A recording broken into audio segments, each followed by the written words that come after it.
Hello, this is Music Man from his man cave, and John Dunbar has had it with the white man's world after the Civil War, and he decides he's going to go out to the Dakota territories to find inspiration and see what the Indians are like. How does it go? Well, we'll talk about it right now.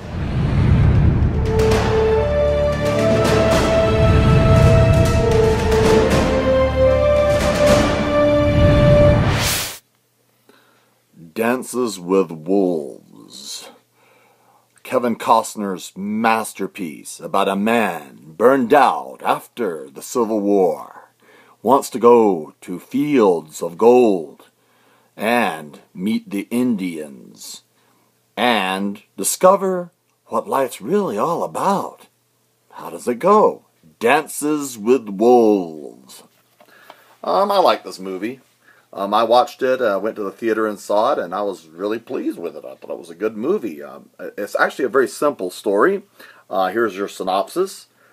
Man, Civil War, almost loses his leg, rides horse, almost gets shot, decides to go to the Dakota territories to maybe get a new lease on life, so forth.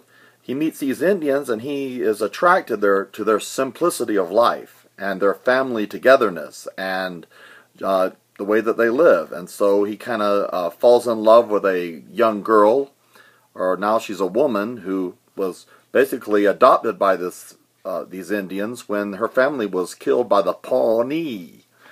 And there you have your story.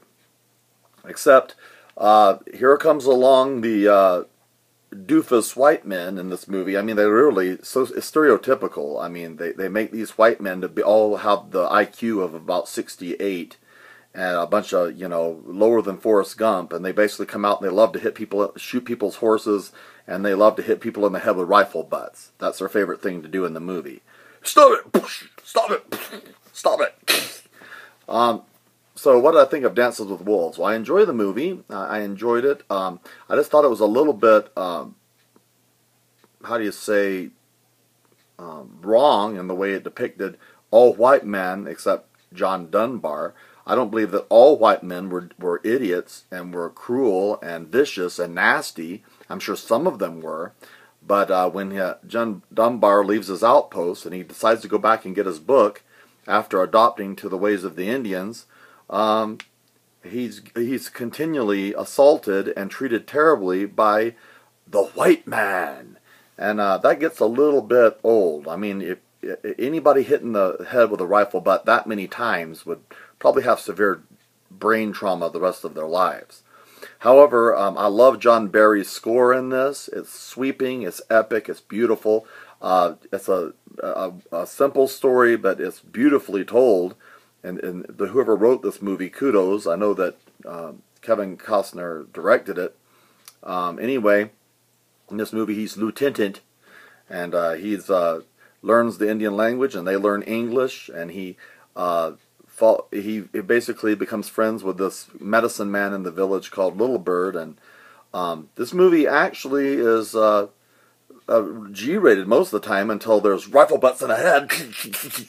And there's this part where he gets frisky with the white woman in the tent, and you will want to have the fast forward button for that when you see that start to happen, Other than that, this movie is actually a pretty good story and pretty good. I think it's more toward Western fiction more than toward really how it would have been. There'd have been some, I'm sure some generals or so forth would have kept some of these military men in line, because they just act like basically the devil's rejects in this.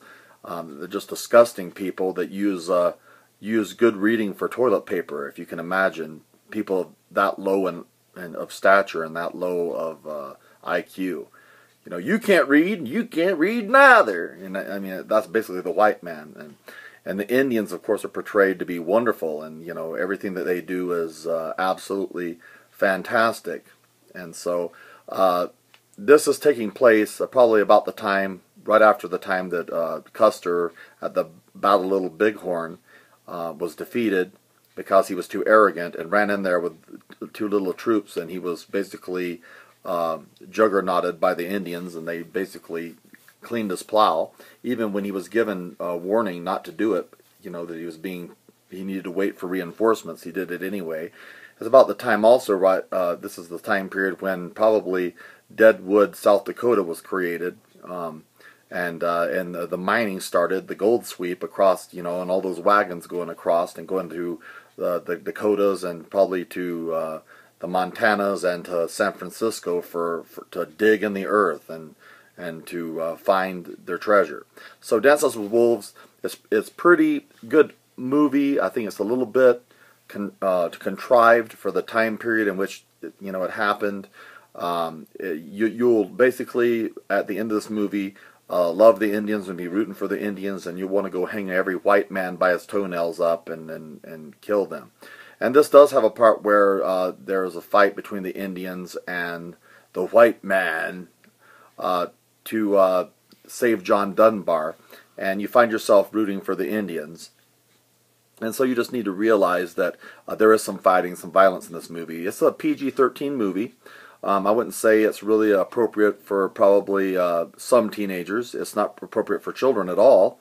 But it is good movie fare, and you will enjoy it. And I enjoyed it, except for the rifle butts to the head. I don't know how you could keep taking that. Anyway, I give Dances with Wolves a 9.5 out of 10. Music Man signing off. Talk to you in a little bit. Bye.